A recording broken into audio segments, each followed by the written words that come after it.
Hello everyone, this is Jim Ogrozinski with a Chapter 2 lecture video.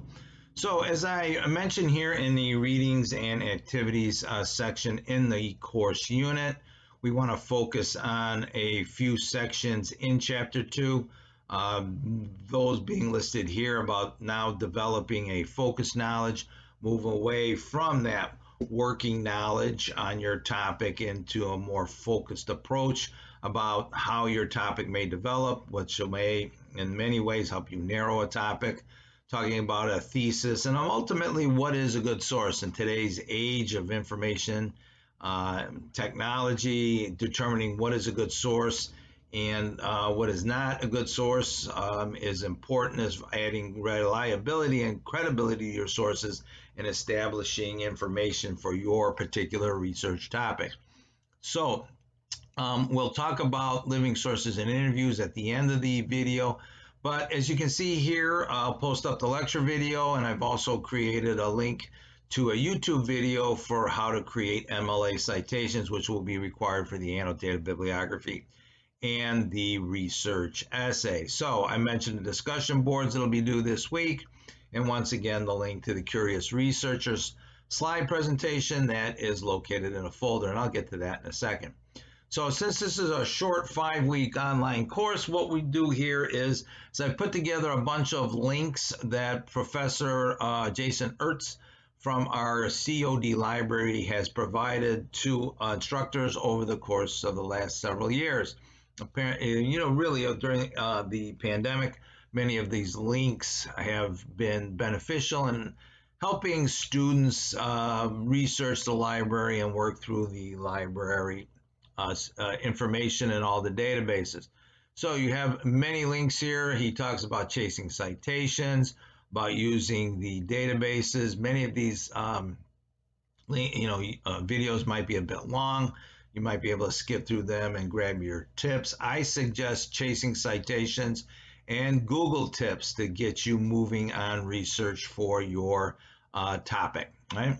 So please run through all of the links. The last time I checked, all of the links did work.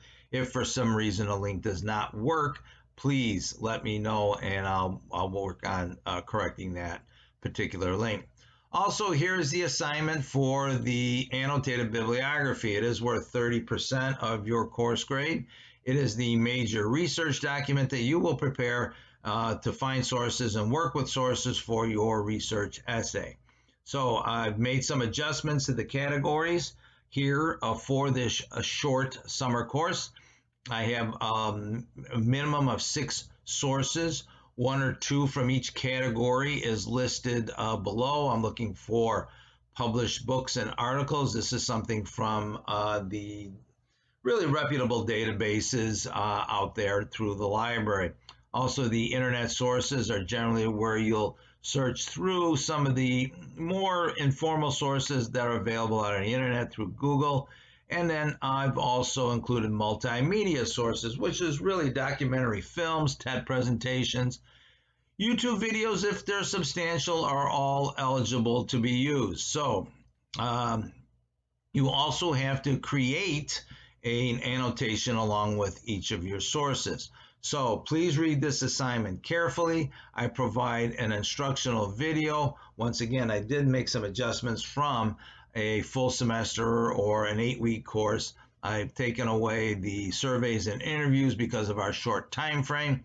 If you have an interview that you would like to include, please email me separately and we'll discuss that.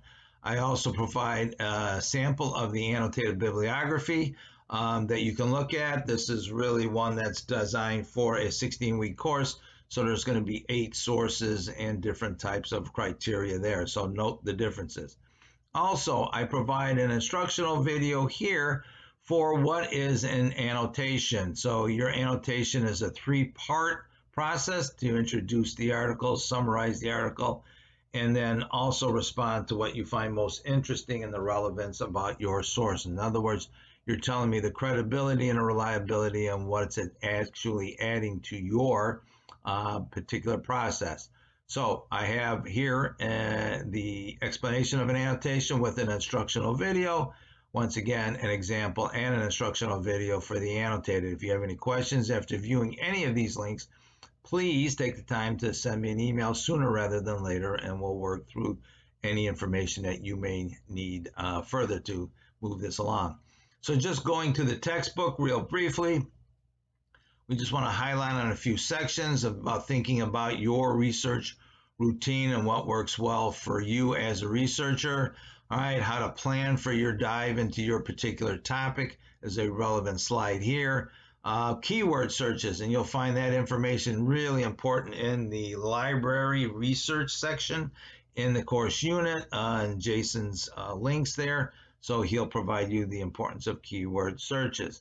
Also, you want to continue on subject or index searches, which is really kind of important. You might want to take a look at page 44 in the textbook. And more importantly, what is a good source? And this is one of the discussion board posts due at the end of the week. I think it's important for everyone to understand what is a good source, what is a reliable source, and there are ways of running through the textbook section there about this particular topic, all right? The author, let me get to that, sources, here we go. Evaluating online sources and looking at authored and unauthored sources are really important. Oftentimes, everybody tends the tendency nowadays just to grab a web page or an article, whether it's authored or unauthored, because it's relevant to their topic, without really looking at the reliability and the credibility. If somebody doesn't want to put their name on a topic or an article, then there's something you have to take a look at.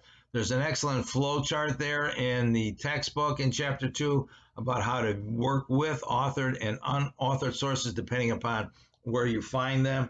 Government sources, EDU sources, any kind of sources that might come from a reliable organization is always one you have to take a look at. So I suggest reading through those particular sections on authored and unauthored.